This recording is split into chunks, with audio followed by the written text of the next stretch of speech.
SpotlightMediaStudios.com. Welcome to Education Unfiltered. Here is Mary Stucco. Hello, this is Mary Stucco with Education Unfiltered, where we talk everything higher ed. And today we are joined by Janet Lillie, who is the Assistant Vice President for Community Relationship at Michigan State University. Welcome, Janet. How are you? Good morning, Mary. I'm fine. How are you? I'm doing great. So tell me, how are things going at Michigan State as we're nearing kind of towards the end of fall semester 2020? What's going on there? How are things looking?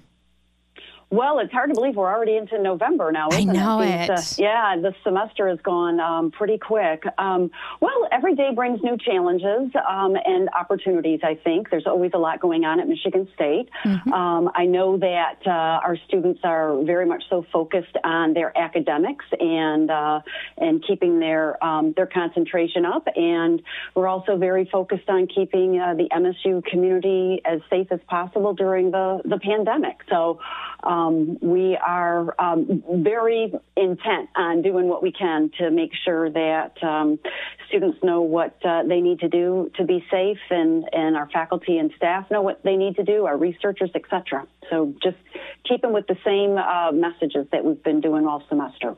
I was just talking with somebody the other day. We were wondering, because, of course, I'm an MSU grad too, so we were all, talking about our alma mater. What does it look like in the dorms right now? Are there many people living there? Yeah, we actually have. I know that in mid-August we did a pivot, and for students who could stay at home to continue their learning, we asked that they do that. But we did bring a handful of students back to campus who really do call MSU their home. So, for example, there's international students who are living in the halls. There's other students who perhaps they had specific jobs on campus they needed to still, do for their livelihood, and other cases as well. There are a few academic programs that still had a lot of in-person instruction. So all in all, we had about 2,400 students who remained on campus. And they're spread out through campus, not in every single residence hall, but we didn't put them all in one hall. We are definitely practicing distancing as well throughout some of our campus residence halls, and just trying to keep people spread out but still providing the same great MSU on-campus services to those who are here with us. That's wonderful. Tell me, what areas of expertise or interest or majors are you trying to keep more on campus for that, on face-to-face, hands-on experience? Well, so I think that some of our graduate programs, especially those that were in the medical fields and so forth, did have some instruction that really needed to be delivered in an in-person format and perhaps even in the field at times. Though many of our courses did go to online instruction, the vast majority of the classes were online or are online this fall. But we are looking to bring more in-person classes back for spring semester as well, and kind of slowly ramp the university back up. Good. Well, let's go into that. What will spring semester? In January, it's moving quickly. I know students are starting to enroll already. What will spring semester look like at Michigan State? Sure. Well, we just announced our plans a week or so ago. Most universities are announcing them right about now. We are looking to not only have more in-person classes available for students, but we're also looking to bring more students back to campus. So as I mentioned, we have about 2,400 currently living on campus. We're going to keep that number, and then we have an application process for students who are not on campus to apply to be on campus if they would like to, and we're going to bring that number up to about 5,000. So adding approximately another 2,500, residents onto the campus. So we're excited about that. There's a lot of planning that goes into place with that, and we had a pretty good semester in terms of what students were doing in the halls and just helping them, understand the distancing, the mask wearing. We have a campus compact that students are doing. The majority of students are doing an excellent job abiding by the various elements within that. And so spring semester is going to look a little bit more robust. If you're driving through campus, we start on January 11th, and we're going to we've canceled spring break like many universities have, and we're going to provide 3 wellness days throughout the semester for students so that they can have, some breaks from classes and so forth. And then we're going to end instruction on April 23rd.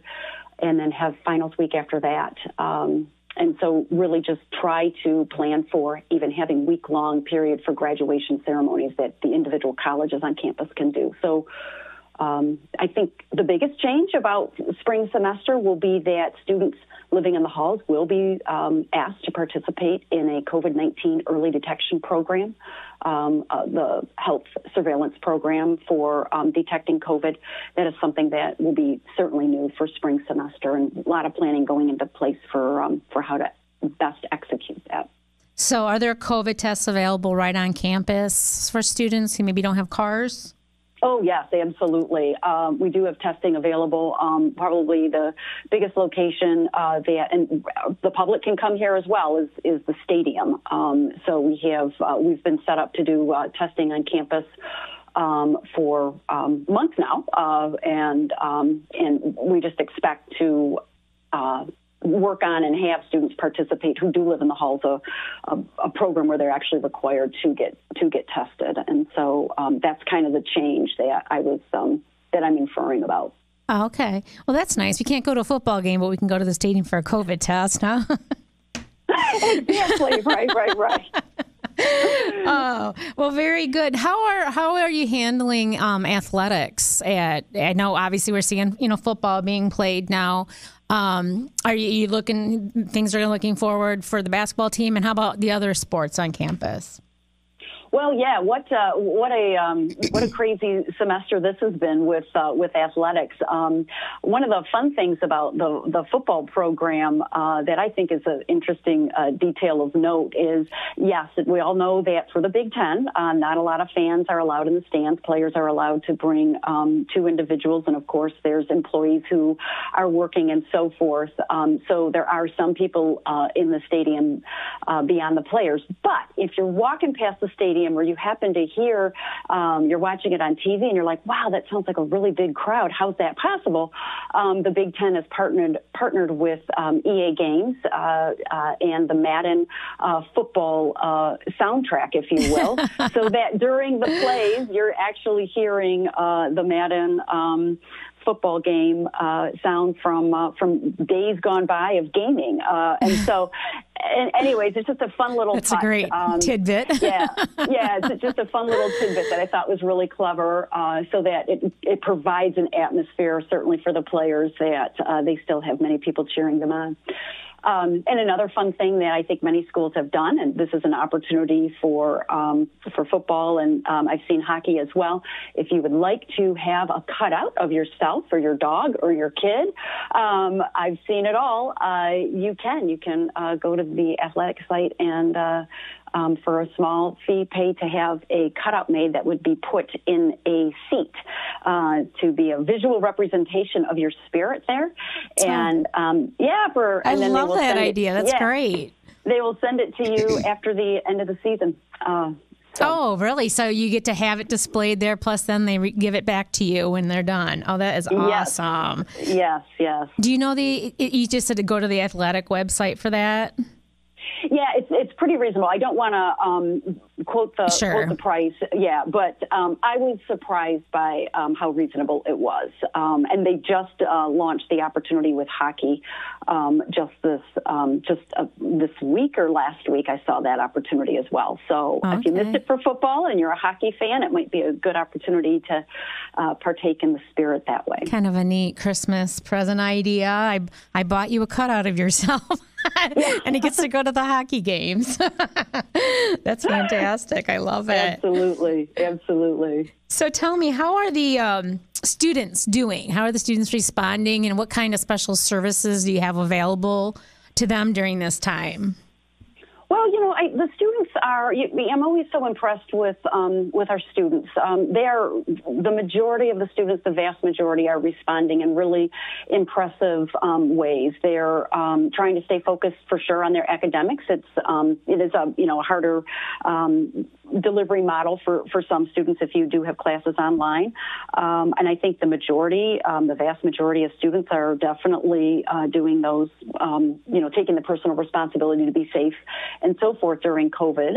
We have had some challenges with some students who have either thrown larger parties off campus. You've probably seen it in the news, and I know that has been a great deal of frustration for not only MSU, but also the local community, because it does impact our businesses, our schools, and just the overall welfare of the community. And to that end, students have, if a student is put through the conduct system, there have been sanctions put in place up to suspension. We have issued several interim suspensions where they might be suspended for a few days or even longer until they have an opportunity for their hearing and due process.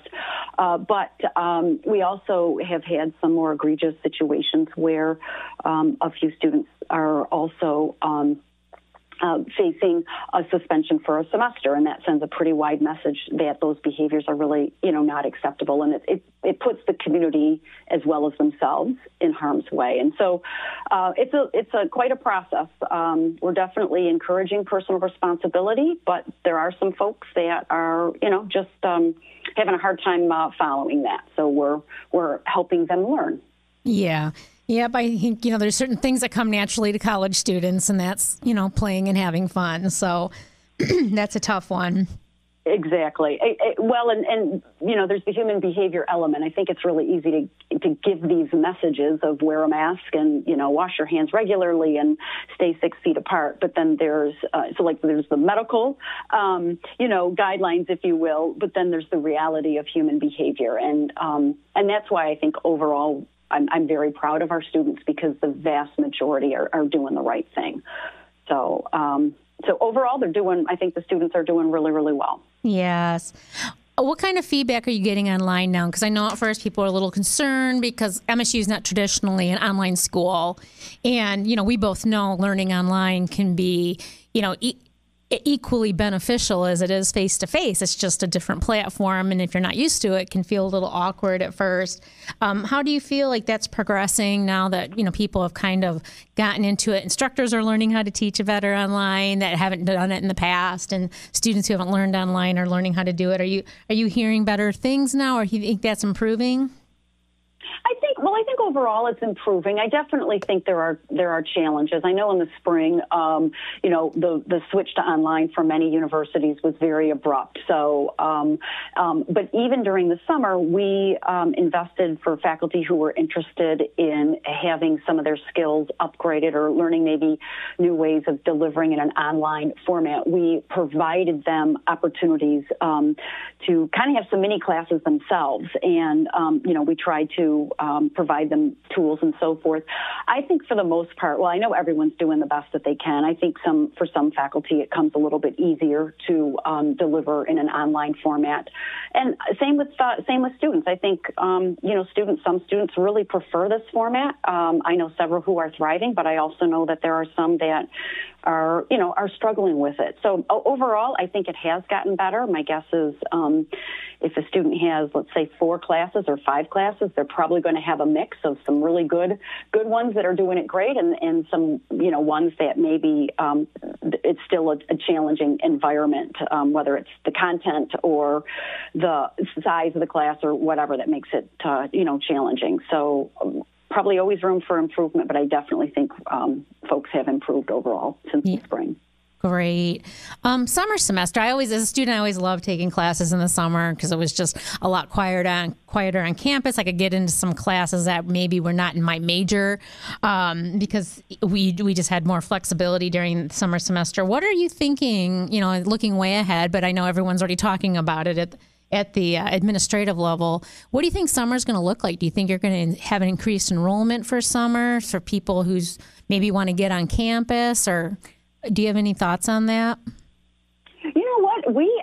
I have not heard anything on summer yet. I know that it's coming. It's coming up. The schedule of courses for summer will be, is being worked out right now and so forth. But I do not have a sense of summer. Although I will say, Mary, it's never too early to think summer, right? I know. Especially as we're heading. I'm like, oh, this is November 10th. I'll happily think summer, but I don't have any details for you yet. Yeah, no worries. Yeah, I know in Michigan, as we gear into wintertime, we're already thinking for when it's going to be warm again. Well, thank you so much for joining us today, Janet. This was Janet Lillie, with the Assistant Vice President for Community Relations at Michigan State University. This is Mary Stucco with Education Unfiltered. Thank you so much for joining us today.